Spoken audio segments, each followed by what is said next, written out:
One TV ఓం శక్తి ప్రేక్షకులకు నమస్కారం. ఎంత పెద్ద పట్టణమైనా, నగరమైనా, గ్రామమైనా, గ్రామ చివరన, వీధి అంచున, నగర శివాలున చిన్న గుడిలో గ్రామదేవతగా పూజలందుకుంటుంది ఆదిపరాశక్తి. అయితే ఆయా గ్రామాలు, నగర పరిస్థితులను బట్టి ఆయా గ్రామ దేవతల రూపంలో ఆ జగదాంబను కొలుచుకోవడం మన భారతీయ హైందవ సంస్కృతి యొక్క ఆచారం. ఈ క్రమంలోనే అనేకమైన గ్రామ దేవతల పేర్లు మనకు వినిపిస్తూ ఉంటాయి. వారి మహిమలు తెలుస్తూ ఉంటాయి. మరి వైశాఖ మాసంలో తిరుపతి పట్టణంలో తాతయ్య గుంట గంగమ్మ జాతర వైభవం ఏమిటో తెలుసుకుందాం. ప్రతి ఊరిని, ఆ ఊరి ప్రజలను ఓ అమ్మ కంటికి రెప్పలా కాచుకొని ఉంటుంది.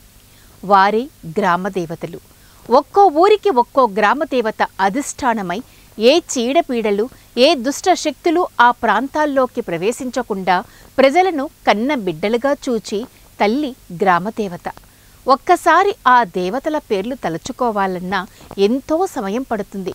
వేల నామాలతో పిలిపించుకునే గ్రామదేవతలు మచ్చుకు కొన్ని పేర్లు: గంగమ్మ, మైసమ్మ, కట్ట మైసమ్మ, గండి మైసమ్మ, పెద్దమ్మ తల్లి, పోచమ్మ తల్లి, రేణుకా ఎల్లమ్మ తల్లి, అంకమ్మ, పేరంటాలు, అలవేలమ్మ తల్లి, బతుకమ్మ, నూకాలమ్మ, గోగులమ్మ, గంటలమ్మ, నీరమ్మ, పెద్దమ్మ, ఇలా చెప్పుకుంటూ పోతే సమయం సరిపోదు. అయితే ఈ సంవత్సరం మే 6వ తేదీ నుండి 13వ తేదీ వరకు తిరుపతి జిల్లాలో గుంట గంగమ్మ జాతరను నిర్వహిస్తున్నారు. ఇది రాయలసీమలో అతి పెద్ద ఉత్సవం.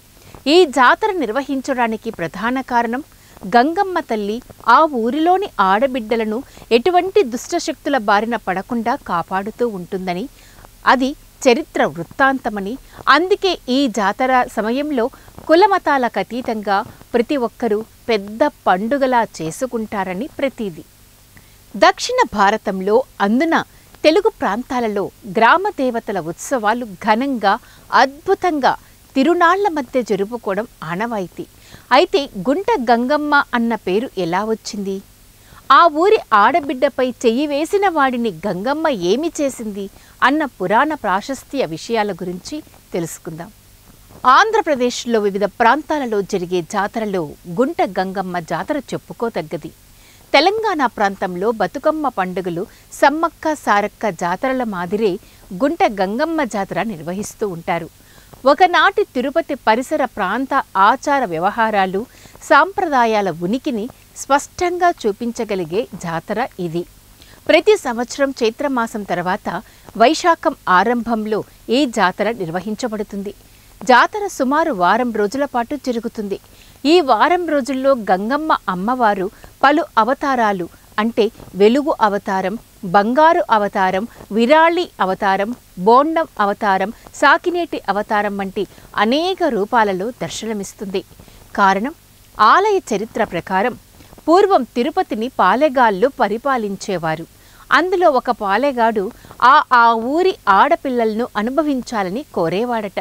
ఇది సహించలేని ఆ ఊరి ప్రజలు ఆడపిల్లలను దాచుకోలేక వేదన చెందేవారు. ఆ సమయంలో పాలెగాళ్ల గర్భమునిచ్చి స్త్రీ జాతిని ఉద్ధరించేందుకు జగన్మాత తిరుపతికి 2 కిలోమీటర్ల దూరంలో ఉన్న అవిలాల ప్రాంతంలో కైకాల కులంలో గంగమ్మగా అవతరించింది, జన్మించింది.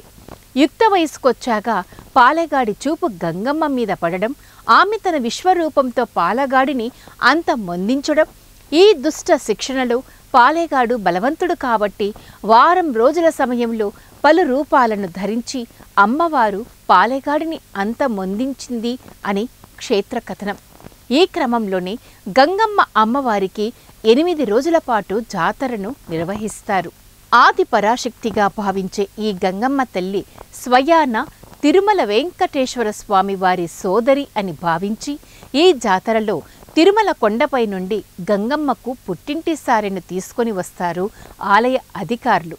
జాతర 4వ రోజున తిరుమల ఆస్థానం నుండి పసుపు కుంకుమలు, శేష వస్త్రాలు, గంప, చేట తదితర మంగళ ద్రవ్యాలను మంగళ వాయిద్యాలతో ఆలయ అర్చకులు, అధికారులు తీసుకుని వచ్చి గంగమ్మ తల్లికి సమర్పించడం ఆనవాయితీ. ఇక ఈ జాతరలో వేసే మాతంగి వేషం గురించి ప్రత్యేకంగా చెప్పుకోవాల్సిందే. తిరుపతి గంగమ్మ జాతరలో మాతంగి వేషం అనేది ఒక ప్రత్యేకమైన పవిత్రమైన మరియు అత్యంత శక్తివంతమైన అవతారంగా భావిస్తారు. 4వ రోజు వేసే మాతంగి వేషం ఆమె యొక్క తీవ్ర రూపాన్ని ప్రతిబింబిస్తుంది. శక్తి రూపంతో అంటే శబ్ద శక్తి రక్షకురాలిగా ఆమెను పరిగణిస్తారు. ఈ వేషం ప్రతిఘటన, సంరక్షణ, దుర్గుణాల నిర్మూలన అనే అర్థ సందేశాన్ని ఇస్తుంది. ఈ వేషంలో అమ్మవారు మంచు రంగులు, పచ్చ, నలుపు, ఎరుపు రంగులతో శరీరాన్ని అలంకరిస్తారు. ముఖానికి భయానక శృంగారంతో కూడిన రంగులు వేసి రౌద్రమైన హావభావాలు ప్రదర్శిస్తారు. చేతిలో కత్తి లేదా ఆయుధం లాంటి వస్తువులు ఉంటాయి. ఇది ఆమె రక్షక శక్తిని సూచిస్తుంది. అమ్మవారిని ఈ రూపంలో దర్శించుకోవడం కోసం, ఈ వేషం వేయడం కోసం పలు రాష్ట్రాల నుండి కూడా వస్తారు భక్తులు. 900 ఏళ్ల చరిత్ర కలిగిన గంగమ్మ జాతర ఆనాటి ఆ ప్రాంత ఆచార వ్యవహారాలను అద్దం పట్టేలా ఉంటుంది. ఎంతో కోలాహలంగా, అత్యంత వైభవంగా, విచిత్ర వేషధారణలతో భక్తులు సందడి చేస్తారు. అలాంటి వేషధారణతో అమ్మవారిని దర్శిస్తే వారు కోరిన కోరికలు తప్పక నెరవేరుతాయని భక్తుల నమ్మకం. ఏ జాతరైనా, ఏ పండుగైనా దుష్ట శిక్షణ కోసమే కదా.